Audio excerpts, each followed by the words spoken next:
Halo Tribuners, jumpa lagi bersama dengan saya Kusnul Syaifah dalam tayangan Berita Lampung Terkini. Kami akan menyajikan informasi menarik dan juga terupdate seputar wilayah Provinsi Lampung. Dan inilah Berita Lampung Terkini selengkapnya. Berita pertama, urai kemacetan. Satlantas Polres Lampung Barat terapkan buka tutup jalan menuju Krui. Satlantas Polres Lampung Barat, Polda Lampung menerapkan sistem buka tutup jalan menuju Krui Pesisir Barat untuk mengurangi kemacetan pasca momen libur Nataru 2024. Sistem buka tutup jalan itu dilakukan Satlantas Polres Lampung Barat, tepatnya di Pekon Kubu Perahu, Kecamatan Balik Bukit, Lampung Barat, Lampung. Dari Kasat Lantas Polres Lampung Barat, Ibtu David Planner mengatakan, sistem buka tutup jalan ini telah diberlakukan sejak Senin 1 Januari 2024.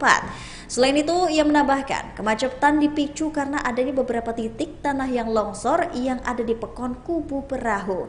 Sehingga hal itu membuat jalan menuju Krui Pesisir Barat ini hanya bisa dilalui dengan menggunakan satu jalur saja. Hingga larut malam tadi, personel masih tetap siaga di lokasi kemacetan guna memastikan lalu lintas berjalan dengan lancar. Dirinya mengungkapkan, saat situasi Satlantas di Pekon Kubu Perahu menuju Krui itu sudah kembali normal dan juga lancar. Dan sementara itu, salah satu pengendara yang sempat terjebak macet bernama Anton mengatakan, peristiwa ini sangat mengganggu kegiatan liburnya. Dirinya menyebutkan, salah satu faktor utama yang membuat kemacetan adalah karena adanya longsor parah di salah satu ruas di Jalan Pekon Kubu Perahu itu. Dirinya berharap agar pihak terkait bisa segera mengatasi masalah dengan memperbaiki ruas jalan tersebut, sehingga arus jalan menuju ke Liwa Krui maupun sebaliknya bisa berjalan dengan lancar dan tidak terjadi peristiwa seperti ini lagi.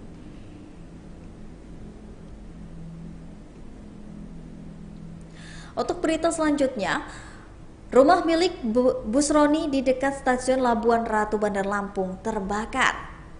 Sebuah rumah di Jalan Untung Suropati, Kelurahan Labuan Ratu, Kecamatan Labuan Ratu, Kota Bandar Lampung, di sekitar stasiun kereta api Labuan Ratu terbakar. Rumah yang terbakar di Jalan Untung Suropati, Kelurahan Labuan Ratu, Kecamatan Labuan Ratu, Kota Bandar Lampung tersebut adalah milik Busroni yang berusia 60 tahun. Petugas dari pemadam kebakaran dan juga penyelamatan Damkaramat Kota Bandar Lampung berdasarkan dari pantauan Tribun Lampung pada Senin 1 Januari 2024 masih berjibaku memadamkan api tersebut. Dari Kadis Damkaramat Bandar Lampung, Antoni Irawan terjun langsung ke lokasi rumah kebakaran tersebut. Pemilik rumah telah diselamatkan dan tidak ada lagi di dalam rumah yang berlantaikan 2 tersebut.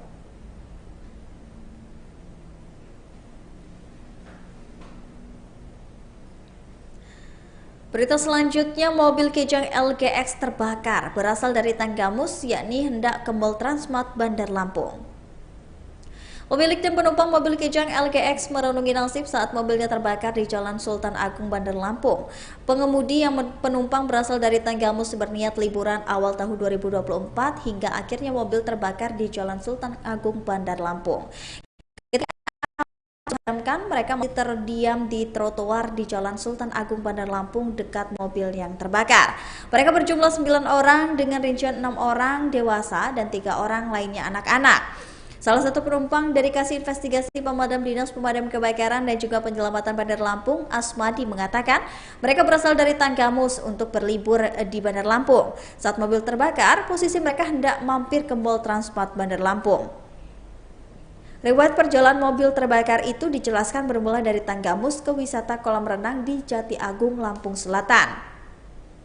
Setelah mereka menuju ke Transmart yang diketahui sebelumnya sampai, mobil yang dikendarai ini sudah terbakar terlebih dahulu.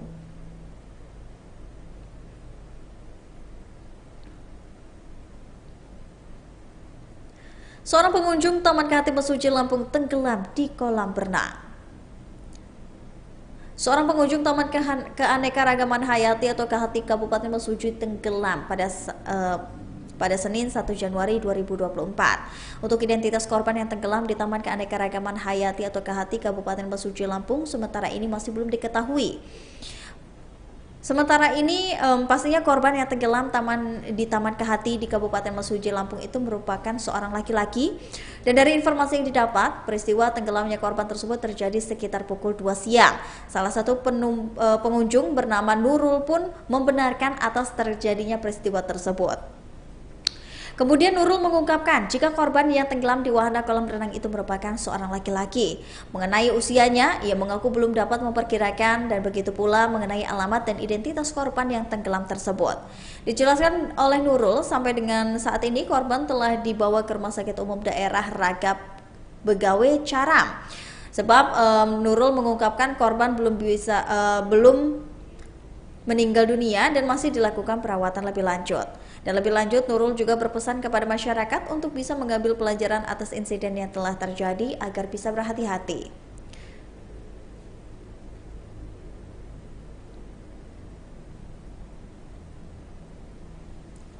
Berikut ini Wali Kota Metro Wahdi menyebutkan PR yang belum selesai di tahun 2023. Wali Kota Metro Wahdi mengungkapkan tema pembangunan di Bumi Saiwawa yang menjadi perhatian utamanya di tahun 2024 ini. Wahdi menyebutkan masih terdapat pekerjaan rumah atau PR di beberapa bidang. Tak hanya itu, masih banyak juga tugas pelayanan bagi masyarakat yang belum selesai. Akan tetapi ia mengklaim sebagian besar infrastruktur jalan di Metro telah banyak yang dibeton atau dirigit. Dan menurutnya, pemerintah tidak diperbolehkan hanya mengandalkan APBD saja, sehingga harus memaksimalkan tiap potensi yang ada di wilayahnya. Ia mengungkapkan selama ini dirinya menjabat, telah banyak bangunan kelurahan baru yang telah dibangun.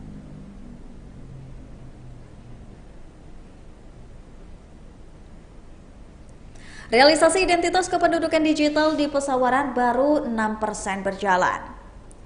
Realisasi identitas kependudukan digital atau IKD Kabupaten Pesawaran baru tercapai 6%. Kepala Bidang Pelayanan Pendaftaran Pendudukan Dinas Kependudukan dan Pencatatan Sipil Pesawaran Tommy Fernando mengungkapkan, data tersebut berasal dari update IKD Pesawaran per 2 Januari 2024. Dari penduduk Pesawaran sebanyak 480.000 jiwa yang telah mengaktifasi IKD sebanyak 6.392 jiwa. Untuk menaikkan angka aktivasi IKD di tahun 2024 ini, pihaknya melakukan beberapa program. Program tersebut diantaranya adalah jemput bola ke desa-desa maupun ke sekolah-sekolah.